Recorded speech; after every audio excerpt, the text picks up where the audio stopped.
ଆମେ ବାହାରିଲୁଣି ବାହାଘର ଯିବା ପାଇଁ। ହେଉଛି ଆମ ମାମୁଁର ବାହାଘର, ତ ଆମେ ଯିବା ବୋଲି ବାହାରିଛେ। ବାହାରିକି ଦୋକାନ ଛକ ପାଖରେ ବୋଧେ ପଳେଇଛନ୍ତି ଗାଡ଼ିରେ, ଆଉ ବୋଧେ ରହିଯାଇଛେ। ଗାଡ଼ି ଆଉ ଗୋଟେ ଆସୁଛି, ଯିବା। ଗୋଟେ ବର ଗାଡ଼ି ତ ସଜ ହେଇକି ବର ପଳେଇଲେଣି। ଆମେ ପରେ ଗଲେ ବହୁତ ବାଟ ମୟୂରଭଞ୍ଜରୁ ଗଲେ କଟକକୁ।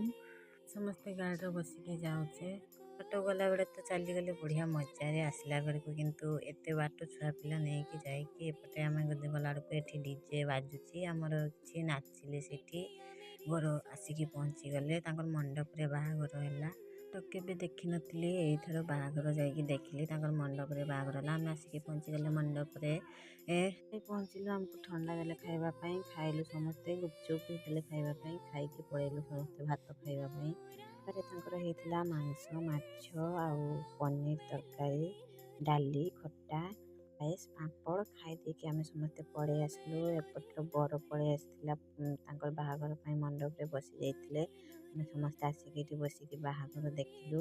ଭିଡ଼ିଓ ଛାଡ଼ୁନାହିଁ, ଏଡ଼ିଟିଂ କରିକି ଛାଡ଼ୁଛି, କାହିଁକିନା ବହୁତ ଲଙ୍ଗ ଭିଡ଼ିଓ ହେଇଯିବ, ସେଥିପାଇଁ ଏଡ଼ିଟିଂ କରିକି ଛାଡ଼ୁଛି। ଏପଟେ ତାଙ୍କର ହାତ ଗୋଟି ବସିଗଲାଣି, ସିନ୍ଦୁର ପିନ୍ଧେଇଲେଣି।